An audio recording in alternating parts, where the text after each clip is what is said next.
50% हमारी energy requirement renewable energy से या नॉन फॉसिल फ्यूल्स के सोर्सेज से होगी, नॉन फॉसिल एनर्जी सोर्सेज से होगी। इसके प्रति भारत सरकार की प्रतिबद्धता भी है और समय से पहले हमने बाकी टारगेट्स भी पूरे किए। आज जो बड़ा निर्णय उस दिशा में किया गया है वो बैटरी एनर्जी स्टोरेज सिस्टम की स्थापना के लिए वायबिलिटी गैप फंडिंग की योजना की स्वीकृति की गई है और इसके ऊपर लगभग 3,760 करोड़ रुपए खर्च किए जाएंगे। बैटरी एनर्जी स्टोरेज सिस्टम के ऊपर वायबिलिटी गैप फंडिंग स्कीम को लाकर मैन्युफैक्चरिंग फैसिलिटीज, इसकी क्षमता को बढ़ाने का काम होगा और इसके ऊपर 3,760 करोड़ रुपए खर्च किए जाएंगे। ये 100% सेंट्रल ग्रांट रहेगी।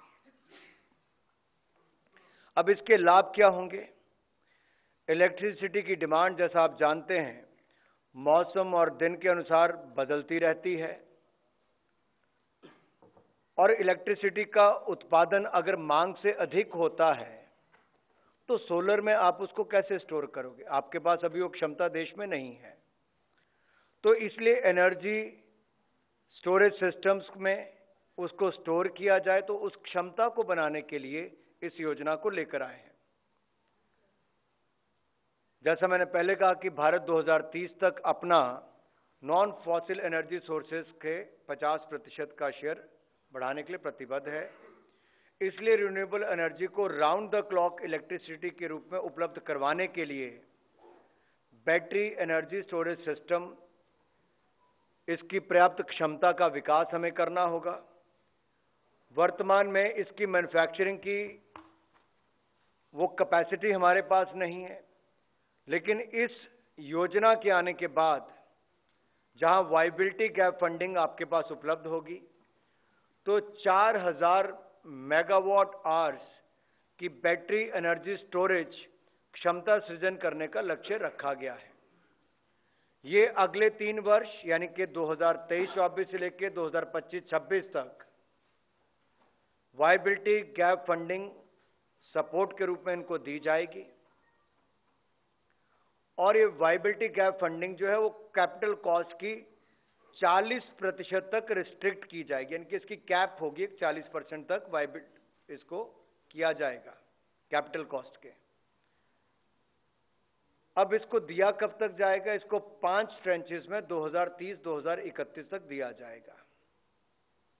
इसका एक और भाग यह है कि इसका लाभ सबसे पहले डिस्कॉम्स के लाभार्थियों को मिलेगा, कंज्यूमर्स को मिल सके।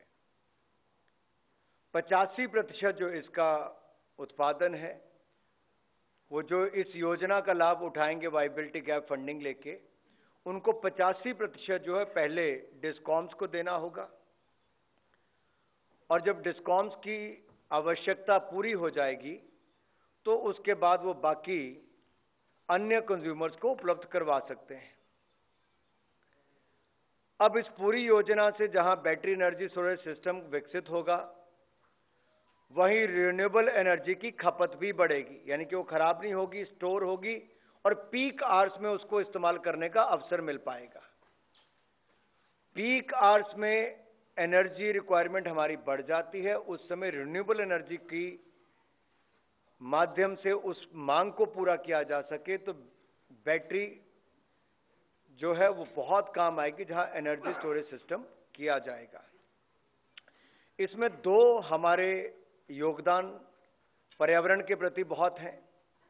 एक तो कार्बन एमिशंस कम होंगी, दूसरा फॉसिल फ्यूल पर भारत की डिपेंडेंसी और कम हो जाएगी।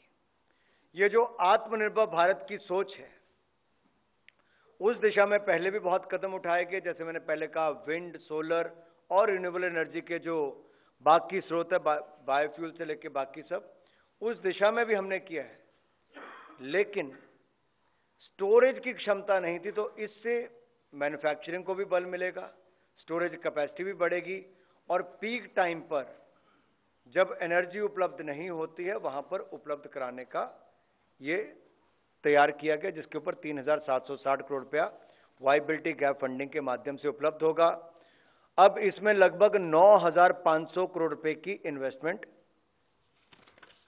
या इससे ज्यादा की इन्वेस्टमेंट आएगी, आपके पास तो ज्यादा ही आएगी, क्योंकि 40% अगर इस पे कैपिटल सब्सिडी। अब दूसरा विषय में जिसके ऊपर मैं आपके पास आ रहा हूं, वो 2 पहाड़ी राज्यों से जुड़ा है, जहां पर पलायन एक समस्या रहती है क्योंकि इंडस्ट्री ना हो।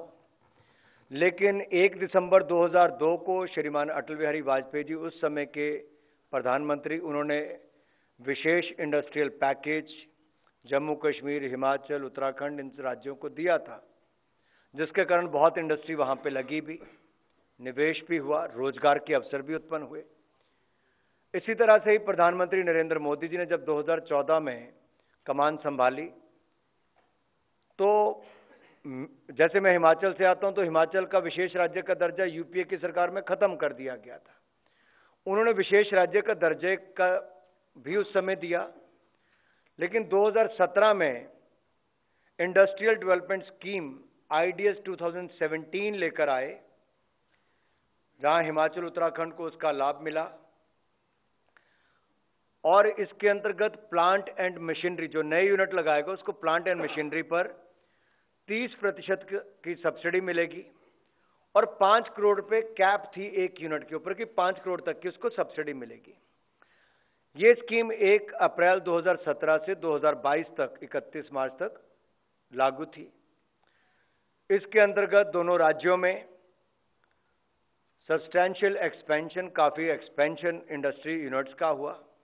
प्लांट एंड मशीनरी में काफी इन्वेस्टमेंट भी हुई, क्योंकि जब नया कारखाना लगता है तो। एक और जहां 30% कैपिटल सब्सिडी मिली प्लांट एंड मशीनरी पर, वहीं पर जो इस यूनिट को लगाने के बाद आपको इंश्योरेंस प्रीमियम देना पड़ता था, उसको भी 5 वर्षों तक 100% रिइंबर्समेंट करने का प्रावधान इसके अंतर्गत था। तो इंडस्ट्री लगे भी, फिर 5 वर्षों तक इंश्योरेंस प्रीमियम उसका दिया भी जाए, वो भी भारत सरकार ने 100% दिया। हालांकि उस समय इसके लिए 131.90 करोड़ का प्रावधान था कि इतना इसके लगभग सब्सिडी देनी पड़ेगी, लेकिन लोकप्रियता इतनी हुई इस योजना की, और हिमाचल प्रदेश, उत्तराखंड में बहुत सारे औद्योगिक यूनिट भी आए। कुल मिलाकर लगभग 774 यूनिट उस समय सीमा के अंदर अपनी रजिस्ट्रेशन करवा पाए। 9,000 करोड़ रुपए से ज्यादा का निवेश इसमें हुआ, और 49,000 के लगभग इसमें रोजगार प्रत्यक्ष रूप में मिल पाए, सृजन हुए।